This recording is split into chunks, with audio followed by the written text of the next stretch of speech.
Part 14. రాత్రి గురించి సాటిలేని పాటగాడు. నరోండ దేశాంతర వాస శిక్ష పడిన ఓ వ్యక్తి ఇంటికి తిరిగి చేరుకోవాలని ఎంతగా ఆపేక్షిస్తాడో అంతగా మేము కూడా మంచు మేటలతో అతి చల్లని గాలులతో చలికాలమంతా ప్రవేశించడానికి వీలు కాకుండా ఉన్న గూడు గుహలోకి వెళ్ళాలన్న తీవ్ర వాంఛకి లోనయ్యాం.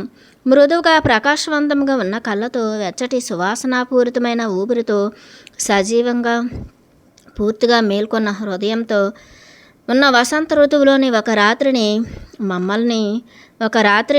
మమ్మల్ని గుహ గూడులోకి తీసుకుని వెళ్ళడానికి మాస్టర్ ఎన్నుకున్నాడు. మాకు ఆసనాలుగా ఉపయోగపడ్డ 8 నున్నటి రాళ్ళు మాస్టర్ని బెథార్కి తీసుకుని వెళ్ళి రోజు ఎలా ఉన్నాయో అలానే అర్ధవృత్తాకారంలో అమర్చబడి ఉన్నాయి. ఆ రోజు నుంచి ఆ గుహని ఎవ్వరూ సందర్శించలేదని అర్థమైంది. మామూలుగా మేము కూర్చునే ఆసనాలలో కూర్చుని మాస్టర్ ఏదైనా మాట్లాడతాడని ఎదురు చూసాం. కానీ అతడు నోరు విప్పలేదు. మాకు స్వాగతం చెప్పడానికా అన్నట్లు మా వైపు చూస్తున్న నిండు చందమామ కూడా మాస్టర్ మాటల కోసం ఉత్సుకతను చూపిస్తున్నట్లుంది. పర్వత జలపాతాలు ఒక శిఖరం నుంచి మరొక శిఖరంపై పడుతూ ఉత్సాహపూరితమైన మధుర స్వరాల సమ్మేళనంతో రాత్రి నింపుతున్నాయి.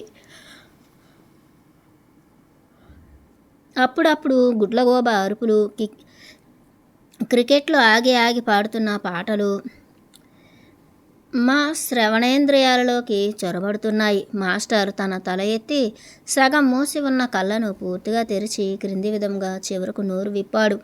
ముందు ఊపిరి బిగబట్టిన నిశ్శబ్దంలో చాలా సేపు ఎదురు చూసాం. మిర్దాద్ ఈ రాత్రి అద్భుత ప్రశాంతతలో రాత్రి పాటలను మీరు వినాలని మిర్దాద్ అనుకుంటున్నాడు. ఎప్పుడు రాత్రి యొక్క గానాన్ని వినడం నేర్చుకోండి. నిజానికి రాత్రి అనేది ఒక సాటిలేని గాయకుడు.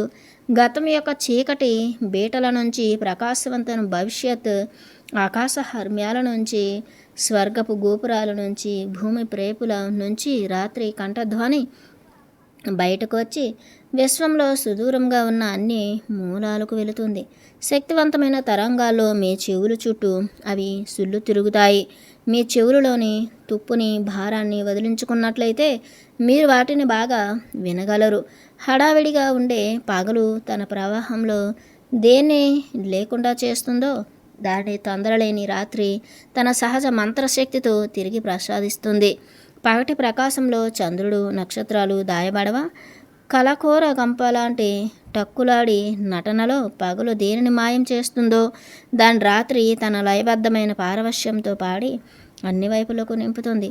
మొక్కలు, కళలు కూడా ఎంచక్క రాత్రి యొక్క బృందగానంలో కలుస్తాయి.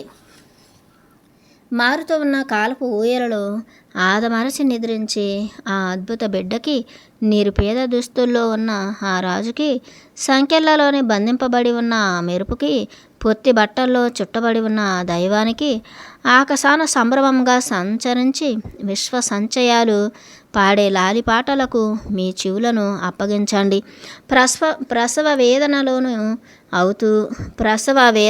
వేదనకి లోను అవుతూ, స్తన్యాన్ని ఇస్తూ, పెంచుతూ, పెళ్ళిళ్ళు చేస్తూ, సేవలను పూడ్చిపెడుతూ, అన్ని విధాలా పరితపిస్తున్న భూమాత గుసగుసలను వినండి. మీరు అరణ్యంలో ఆహారం కోసం తిరుగుతూ, మురుగుతూ, చంపుతూ, చస్తూ, ఉగ్రంతో గుర్రుమనే క్రూర జంతువులు, వాటి మానాన అవి హాయిగా తీరుతెన్నులు వెతుకుతూ సాగిపోయే తీగలు, ఏవో అర్థాలని వ్యక్తం చేస్తూ కొన్ని రాగాలు పాడుతున్న క్రిమికీటకాలు, పచ్చిక బయళ్ళ కథలను, సెలయేళ్ల పాటలను, తమ కళల్లో చెట్లు, పొదలు, ప్రతి ప్రాణి నెమరు వేసుకునే పక్షుల సమూహాలు, చావు పాత్రలో గుటగుట త్రాగబడే వణుకుతున్న జీవితం, శిఖరాగ్రం నుంచి, లోయ నుంచి, ఎడారి నుంచి, సంద్రం నుంచి, గాలి నుంచి, భూమి పిల్లల క్రింద నుంచి, కాలపు ముసుగులు మరుగుపడి ఉన్న దేవుడికి లక్షల సవాళ్లు దొర్లుతున్నాయి. ప్రపంచంలోని తల్లులందరూ ఎలా ఏడ్చి విలపిస్తున్నారో ఆలకించండి. ప్రపంచంలోని తండ్రులందరూ ఎలా ముక్కుతూ మూలుగుతూ ఉంటున్నారో ఆలకించండి. వారి అందరి కొడుకులు, కూతుళ్ళు భగవంతుడిని తిడుతూ, విధిని శపిస్తూ, తుపాకీ నుంచి మరో తుపాకీ వైపుకి ఎలా పరిగెడుతున్నారో ఎలా ప్రేమను నటిస్తూ, ద్వేషాన్ని కక్కుతూ, ఆవేశాన్ని త్రాగుతూ, భయాల చెమటలను కారుస్తూ, కృత్రిమ నవ్వులను విత్తుతూ కన్నీరును పంటగా పొందుతున్నారో అంతా గమనించండి మీరు. వారి ఎర్రటి రక్తాన్ని రుచి చూడడానికి పొంగి పొరలి వస్తున్న ఆ ప్రళయ తాండవాన్ని గమనించండి మీరు. ఆకలితో శుష్కించి పొట్టలు బరువుతో వాచిన కనురెప్పలు ఆశల కళేబరం కోసం తత్తరపడుతూ వెదికేవారి వాడిన చేతి వ్రేళ్ళు కకావికలై పగిలి కుప్పకూలుగా దొంతిపైన దొంతిగా పడేటప్పుడు పేర్చబడిన హృదయాలు అన్నింటి వేదనను వినండి మీరు.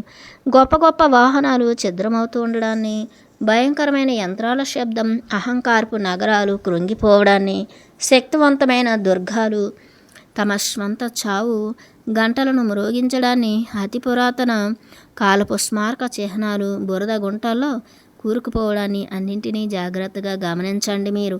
భోగవాంఛల అతిశయాల గంగవేర్రు లెత్తుతున్న వారిని, అదే సమయంలో సజ్జనుల అర్హుల ప్రార్థనలను, అమాయకపు పసిపిల్లల పలుకులను, అదే సమయంలో ఆడంబరపు మూర్ఖుల వ్యర్థపు ప్రేలాపనలను, అవివాహిత కన్యల లజ్జా రుణిమల లాలిన్యాలను, అదే సమయంలో విలసిల్లి ఉన్న వేశ్యామణుల శృంగారపు చేష్టలను, ధైర్యశాలుల ఆనంద పారవశ్యాలని, అదే సమయంలో భీరుల మానసిక ఊగిసలాటలను అన్నింటినీ గమనించండి మీరు.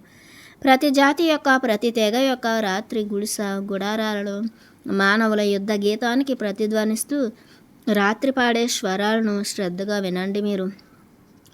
మంత్రగత్తె అయిన రాత్రి విశ్వగోళాల జోలపాటలను, భూమాత యొక్క లక్షల సవాళ్లను, మానవ కోటి యుద్ధ గీతాలను అన్నింటినీ కలిపి చెవులకి కూడా అందని ఓ సూక్ష్మాతి సూక్ష్మమైన పాటని అందిస్తోంది. ఆ పాట ఎంత గొప్పగా ఉంటుందంటే, ఎంత అనంతత్వాన్ని పుణికిపుచ్చుకుని ఉంటుంది అంటే, ఎంత గంభీర సునాదం కలిగి ఉంటుంది అంటే, ఎంతటి తీయటి స్వరాలతో కూడుకుని ఉంటుంది అంటే, ఆ ఊర్ధ్వలోకపు దేవతల బృందగానంలాగా గానం కూడా, వారి సంగీత విభావరి కూడా దీని ముందు వెలవెలాపోతూ అదో రొదలాగా రణగుణ ధ్వనిలాగా వినిపిస్తుంది.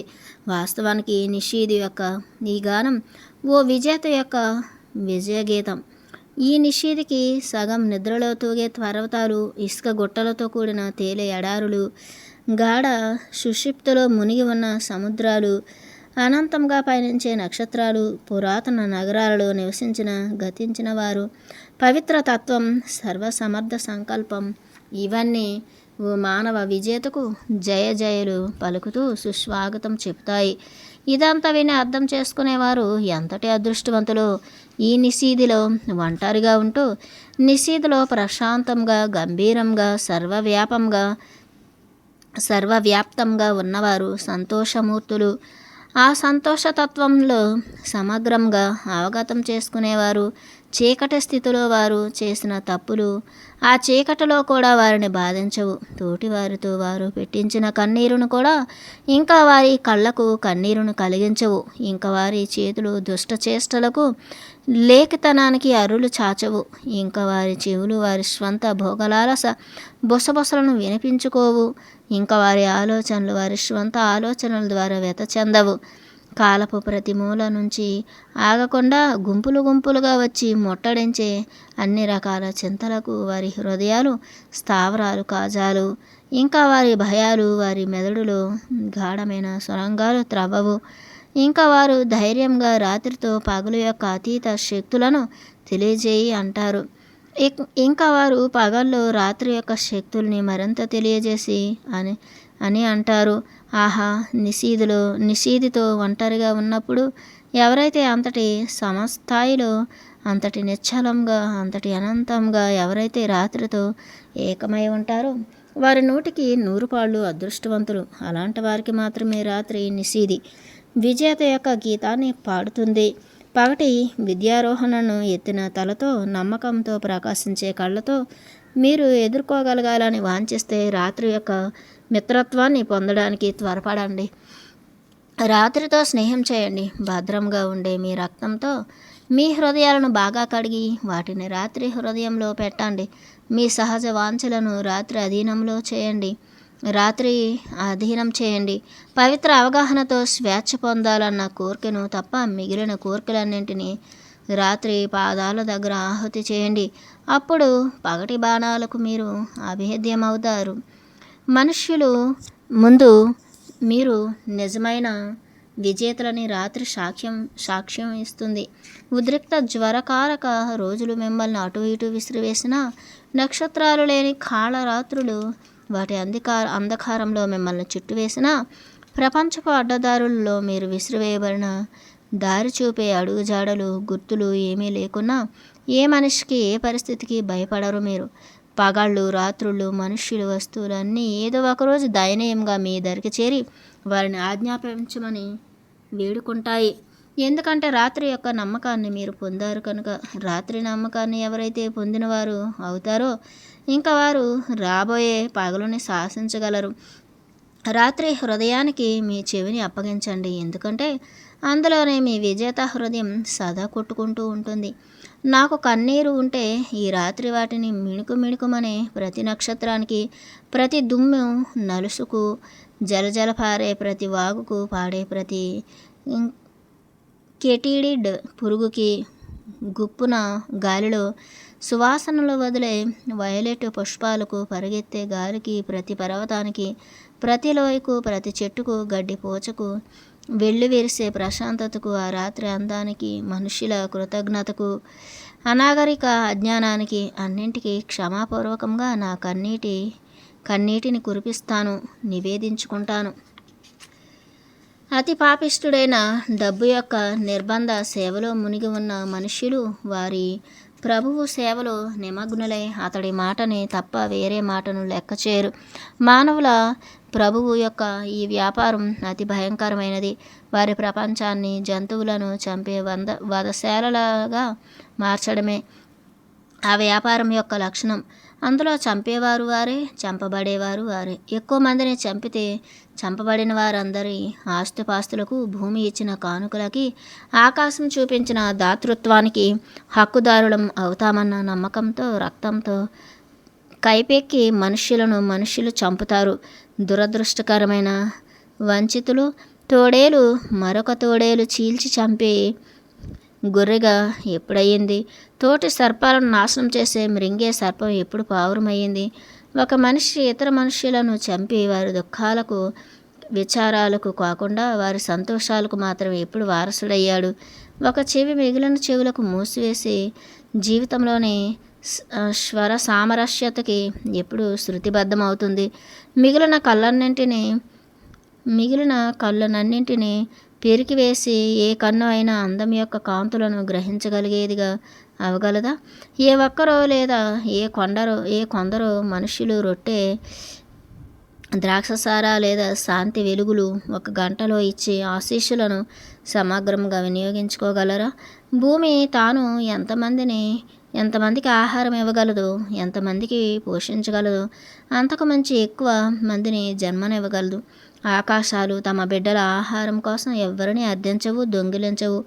నిన్ను నువ్వు తృప్తిపరచుకోవాలి అంటే మనుషులను చంపి వారి సొత్తుకి వారసుడివి అని మనుషులకు చెప్పేవారు అబద్ధాలు ఆడేవారు.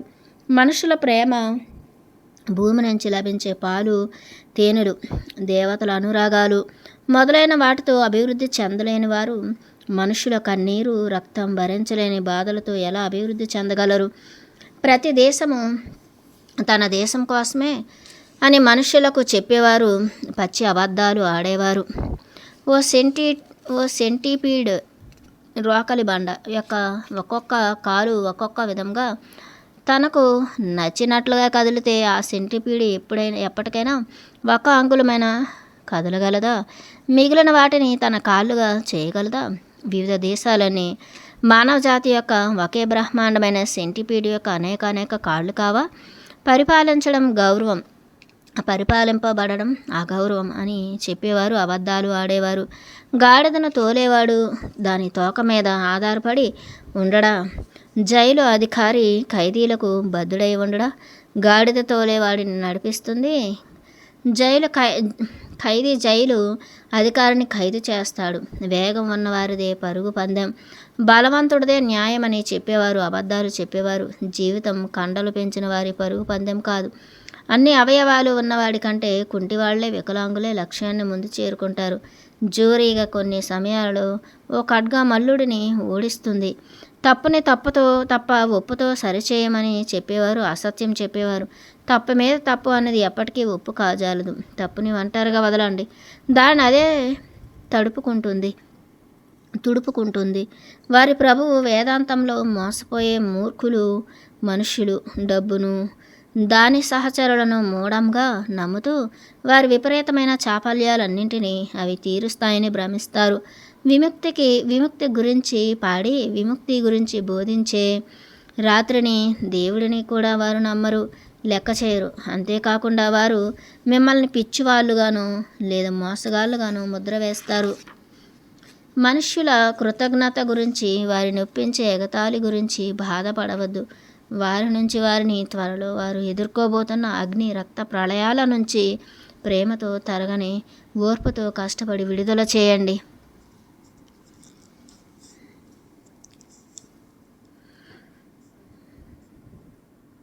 ప్రేమతో తరగని ఓర్పుతో కష్టపడి విడుదల చేయండి. మనుష్యులు నరుక్కోవడం అన్నది ఇంకా జరగకూడదు. సూర్యుడు, చంద్రుడు, నక్షత్రాలు అనాది నుంచి తమను తాము అందరూ నిశితంగా చూడాలని, సమగ్రంగా వినాలని, చక్కగా అర్థం చేసుకోవాలని ఆత్రంగా ఎదురు చూస్తున్నాయి. భూమాత తన యొక్క మౌలిక సత్యాలను అందరూ అంచనా వేయగలగాలని కాంక్షిస్తోంది. బ్రహ్మాండమైన విశ్వం తన విశాల వీధులలో అందరూ ప్రయాణాలు చేయగలగాలని కోరుకుంటోంది. కాలం అనేది తన ముడులు అన్నీ విప్పేవారి కోసం తహతహలాడుతోంది. విశ్వం యొక్క సుమధుర పరిమళం తన సువాసనలు అందరి చేత ఆస్వాదించబడాలని ఉవ్విళ్ళూరుతోంది. దుఃఖం అన్నది తన చీకటి సందులు గొంతులన్నీ నాశనం చేయబడాలని వాంఛిస్తోంది. చావు అనబడే చీకటి గుహ తనను నేలమట్టం చేసే వారి కోసం తీరుతెన్నులు చూస్తోంది. అవగాహన అన్నది తనను అందరూ రుచి చూడాలని వేగిరపడుతోంది. మనిషి అంటే ముసుగులో ఉన్న దేవుడు ఇక ఆ ముసుగులోంచి శాశ్వతంగా బయటపడడానికి తత్పరుడై ఉన్నాడు. మనిషిని కొల్లగొట్టడం ఇంకా ఆపాలి. ఉమ్మడి పని కోసం అన్ని వర్గాల వారు ఇంకా ఏకం కావాలి. ఈ పని చాలా పెద్దది, కానీ ఇందులో జయం అతి తీయగా ఉంటుంది. దానితో పోలిస్తే మిగిలినదంతా అతి అల్పమైనది, అతి శూన్యమైనది. ఇదే సమయం కానీ కొంతమందే వింటారు. మిగిలిన వారు మరొక పిలుపు కోసం, మరొక ఉదయం కోసం ఎదురు చూడాలి. మాతృబీజం. ఈ రాత్రి నిశ్శబ్దంలో మీరు మాతృబీజం అన్న దాని గురించి మననం చేయండి. సువిశాల చరాచర విశ్వం, దానిలో ఉన్నదంతా బీజ పదార్థమే. దాని చుట్టూ ఉండే పెంకే కాలం, అదే మాతృబీజం. భూమిని చుట్టి ఉన్న గాలిలా గ్రుడ్డుని చుట్టుకొని పరిణామ క్రమంలో వికసించిన దేవుడు మహాదైవం. శరీరధారణ చేయని అనంతమైన గొప్పదైన జీవం. ఈ గ్రుడ్డు లోపల ఇరుక్కుని సూక్ష్మ దైవ పదార్థం అనే దేహాన్ని ధరించి అనంతమైన గొప్పదైన జీవ పదార్థం. మానవ కొలతలతో కొలవబడినప్పటికీ తల్లి గ్రుడ్డుకి హద్దులు అనేవి ఉన్నాయి. అది తాను స్వయంగా అనంతం కాకపోయినా అనంతం అన్ని వైపులా హద్దుగా గలది. విశ్వంలో ఉన్న అన్ని జీవులు అదే విధంగా సూక్ష్మంగా ఉన్న దేవుడిని చుట్టుముట్టి ఉన్న కాల స్థల అవిచ్ఛిన్నత ఉన్న బీజాలే. అయితే వివిధ దశలలో ఉంటాయి. మనిషిలో సూక్ష్మంగా ఉన్న దేవుడికి, జంతువులో సూక్ష్మం ఉన్న దేవుడి కంటే చాలా కాల స్థల విస్తరణ ఎక్కువగా ఉంటుంది. మొక్కల కంటే జంతువులలో దేవుడి కంటే కాలస్థల విస్తరణ ఎక్కువగా ఉంటుంది. మొక్కల కంటే జంతువులు ఆ విస్తరణ ఎక్కువ. సృష్టి అవరోహణ క్రమంలో ఉంటుంది. అది విశ్వంలో ఉన్న అన్నింటికీ ప్రతిరూపంగా నిలిచే కనిపించే గ్రుడ్లు, కనిపించని గ్రుడ్లు, తల్లి గ్రుడ్లులో క్రమ పద్ధతిలో ఏర్పాటు చేయబడి ఉంటాయి. విస్తరణలో పెద్దది అయినది తనకన్నా చిన్నదానిని, అది దానికంటే చిన్నదానిని మధ్య ఖాళీలతో చుట్టి ఉంటుంది. అతి చిన్న గ్రుడ్డు అయిన మూలజీవం అత్యల్పమైన కాల స్థలాలలో చుట్టబడి ఉంటుంది. మానవ సంఖ్యని ధిక్కరిస్తూ ఒక గ్రుడ్డులో మరొక గ్రుడ్డు భగవంతుడు ఫలప్రదం చేసిన గ్రుడ్లు అదే విశ్వం. నా మాటలు మీకు అర్థం కావడం లేదనుకుంటాను. పరిపూర్ణ అవగాహనకు దారితీసే నిచ్చెనలో మాటలు ఎప్పుడైనా నిరుపయోగమైన స్థిరమైన మెట్లుగా చేయబడి ఉంటే నేను కూడా నా మాటలను నిరుపయోగమై స్థిరమైన మెట్లుగా చేయడానికి ప్రయత్నించేవాడిని. మీరు చేరాలని మెద్దదనుకుంటున్న ఎత్తులు, లోతులు, వెడల్పులు మీరు చేరాలనుకుంటే మీ మనస్సుల కన్నా ఎక్కువైన దానితో, మాటలను మించిన దానితో కలిసి ఉండండి. మహా అయితే మాటలు అన్నవి కొన్ని అసత్య పరిధులను మాత్రం ప్రయత్నించే మెరుపులు. సత్యాలను చేరుకోవడానికి అవి మార్గాలు ఎంత మాత్రం కావు. వాటికన్నా చాలా చాలా తక్కువైనవి. నేను మూల మాతృ సృష్టి బీజం గురించి, దాని సంతతి గురించి, సూక్ష్మ స్థూల దేవుళ్ళ గురించి మాట్లాడినప్పుడు మాటలపై ఆధారపడకండి. మెరుపుని అనుసరించండి, అర్థాన్ని గ్రహించండి. తరబడే మీ అవగాహనకి నా మాటలు శక్తివంతమైన రెక్కల్లా పనిచేస్తాయి. తడబడే మీ అవగాహనకి నా మాటలు శక్తివంతమైన రెక్కల్లా పనిచేస్తాయి. మీ చుట్టూ ఉన్న ప్రకృతిని చూడండి. అది బీజ సిద్ధాంతం పై నిర్మించబడినట్లు మీకు అనిపించడం లేదా? ఆ బీజంలో సృష్టి కీలకాన్ని మీరు కనుక్కుంటారు. మీ తల, మీ హృదయం, మీ కన్ను ఒక గ్రుడ్డు బీజం. ప్రతి పండు, దానిలో ఉండే ప్రతి విత్తనము ఒకనొక గ్రుడ్డే. అది ఒక నీటి బిందువు. ప్రతి జీవిలోని తేజస్సు విత్తనం. ఆకాశంలో తమ రహస్య దారులలో తిరిగే లెక్కకు మించిన గోళాలు. ఇవన్నీ జీవిత సారాన్ని తమలో ఇముడ్చుకున్న గ్రుడ్లు కాదా? విభిన్న దశలలో విస్తరిస్తున్న సూక్ష్మదేవుళ్ళు కాదా? నిర్విరామంగా గ్రుడ్డు పగులగొట్టుకుని బయటకు వచ్చి మళ్ళీ గ్రుడ్డులోకి పోయేది కాదా జీవం అంతా? ఆగకుండా సాగే ఈ సృష్టి క్రమం అద్భుతం. తల్లి గ్రుడ్డుపై నుంచి కేంద్రం నుంచి గ్రుడ్డుపైకి జీవ ప్రవాహం ఆటంకం లేకుండా ప్రవహిస్తుంది. కాల స్థలాలలో వ్యాకోచించే కేంద్రంలోని సూక్ష్మదేవుడు గ్రుడ్డులోకి జీవన క్రమంలో క్రింద నుంచి పైకి కదులుతాడు. కాలస్థలాలలో క్రింద ఉన్నది చాలా తక్కువగా వ్యాకోచిస్తే పైది ఎక్కువగా వ్యాకోచించి ఉంటుంది. ఒక గ్రుడ్డు కణంలో నుంచి మరొక గ్రుడ్డు కణంలోకి మారడానికి కావలసిన కాలం కొన్నింటికి క్షణం, మరికొన్నింటికి కొన్ని యుగాలు పడుతుంది. తల్లి గ్రుడ్డు పెంకు పగిలి సూక్ష్మదేవుడిగా, స్థూలదేవుడిగా బయటకు వచ్చే వరకు ఈ ప్రక్రియ జరుగుతూనే ఉంటుంది. మనిషిలో చెప్పే ఎదుగుదల, అభివృద్ధి కాకుండా ఈ విధంగా జీవితం వికసించి పెరిగి అభివృద్ధి చెందుతుంది. మనుష్యులకు పెరుగుదల అంటే శరీరాన్ని పెంచుకోవడం, అభివృద్ధి అంటే ముందుకు పోవడం. కానీ కాల స్థలాలలో ఎదుగుదల అంటే అన్ని విధాలా వ్యాకోచించడం. అభివృద్ధి అంటే వెనక్కి, ముందుకి, క్రిందికి, పైకి అన్ని దిక్కులలో ఒకే రకంగా కదలికను పెంచడం. అంతిమ పెరుగుదల అంటే సువిశాల చరాచర విశ్వాన్ని అధిగమించి పెరగడమే. అంతిమ అభివృద్ధి అంటే కాలాన్ని అధిగమించి స్థూల దేవుడిలో కలిసిపోయి కాలస్థల బంధనాల నుంచి దేవుడి స్వేచ్ఛలోకి చేరుకోవడమే. స్వేచ్ఛ అనబడే యోగ్యత దానికి ఒక్కదానికే ఉంది. అది సాధించడమే మనిషికి అమర్చబడిన విధి. ఈ మాటల గురించి బాగా ఆలోచించండి. వాటిని మీరు ఆసక్తితో స్వీకరిస్తే తప్ప మిమ్మల్ని, మీకోసం మిగిలిన వారిని విడుదల చేయడానికి మీరు చేసే ప్రయత్నాలు మీ సంఖ్యలకు ఇంకా కుక్కేలను సమకూరుస్తాయి. మీరు అర్థం చేసుకుంటే మిగిలిన వారు అర్థం చేసుకోవడానికి మీరు సహాయపడతారని మిర్దాద్ అనుకుంటున్నాడు. మీరు స్వయంగా స్వేచ్ఛ పొంది జయించాలని, స్వేచ్ఛ పొందాలని అనుకునేవారికి మీరు స్వేచ్ఛ వైపు నడిపించాలని అనుకుంటున్నాను. అందుకే ఈ సిద్ధాంతాన్ని ముఖ్యంగా మనుషులకి సంబంధించినంత వరకు ఇంకా విపులీకరిస్తాను. మనుషులు, మనిషి కన్నా క్రింద ఉన్న అన్ని వర్గాల జీవులు మాతృబీజ సమూహంలో కప్పబడి ఉన్నారు. ఎన్ని రకాల మొక్కలు ఉన్నాయో అన్ని రకాల గ్రుడ్లు ఎక్కువ పరిణితి చెందిన, తక్కువ పరిణితి చెందిన వాటిని చుట్టి ఉన్నాయి. పురుగులు, చేపలు, స్తన జంతువులు వీటన్నింటిలో తక్కువ పరిణితి చెందిన వాటిని చుట్టుకొని ఎక్కువ పరిణితి చెందినవి ఉంటాయి. సాధారణ గ్రుడ్డులోని తెల్లటి పచ్చని సొనలు గర్భస్థ పిండానికి ఎలా ఆహారం అవుతాయో అలానే గ్రుడ్డులో కప్పబడిన అన్ని గ్రుడ్లు సూక్ష్మదేవుడికి ఆహారమై సూక్ష్మదేవుడి విస్మృతికి కారణభూతమవుతాయి. క్రమ పద్ధతిలో ఉన్న ప్రతి బీజకణంలో గ్రుడ్లు సూక్ష్మదేవుడు కాలస్థల ఆహారంలో మార్పుని సదా గమనిస్తూ ఉంటాడు. ముందు దానికన్నా తర్వాత బీజ గ్రుడ్డులో ఉన్న ఆహారంలో కొద్దిగా తేడా ఉంటుంది. కాలస్థల వ్యాకోచంలో తేడా అందుకే వాయుస్థితిలో ఆకారం లేకుండా విస్తరించి ద్రవస్థితిలో సూక్ష్మదేవుడు చిక్కబడి రూపం ఏర్పరచుకునే స్థితికి వస్తాడు.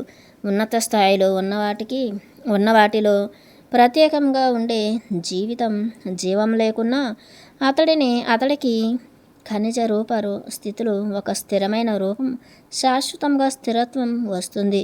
కూరగాయ స్థితిలో ఒక రూపం తీసుకుంటాడు. అతడికి పెరుగుదల, సంతానోత్పత్తి, స్పర్శతో గ్రహించగలిగిన సామర్థ్యం ఉంటాయి. జంతు స్థితిలో అతడికి స్పర్శతో తెలుసుకోవడం, కదలడం, సంతానోత్పత్తి చేయడమే కాకుండా జ్ఞాపక శక్తి, ఆలోచనలకు సంబంధించిన మూల సూత్రాలు కూడా తెలిసి ఉంటాయి. అయితే మనిషి మటుకు వీటన్నిటితో పాటు వ్యక్తిత్వం, ఆలోచన సామర్థ్యం, తనని గురించి చెప్పుకునే శక్తి, సృష్టి చేయడం వంటివి ప్రత్యేకంగా సంతరించుకుంటాడు. దేవుడి సృష్టితో మానవుడి సృష్టిని పోలిస్తే మహిమాన్వితమైన అద్భుతమైన దేవాలయాన్ని లేదా గొప్ప వాస్తుశిల్పి నిర్మించిన భవనాన్ని లేదా చిన్నపిల్లలు పేక మొక్కలతో కట్టిన ఇంటితో పోల్చినట్లుంటుంది. ఏమైనా అది సృష్టి. ప్రతి మనిషి ఒక ప్రత్యేకమైన బీజం అవుతాడు. తక్కువ పరిణతి చెందిన వాటినే కాకుండా జంతువులకు, కూరగాయలకు తక్కువ స్థితిలోని వాటిని సంబంధించిన బీజ కణాల నుంచి కేంద్రం వరకు ఎక్కువ పరిణతి చెందినవి చుట్టుకుని ఉంటాయి. బాగా పరిణతి చెందినవాడు విజేత. మానవుల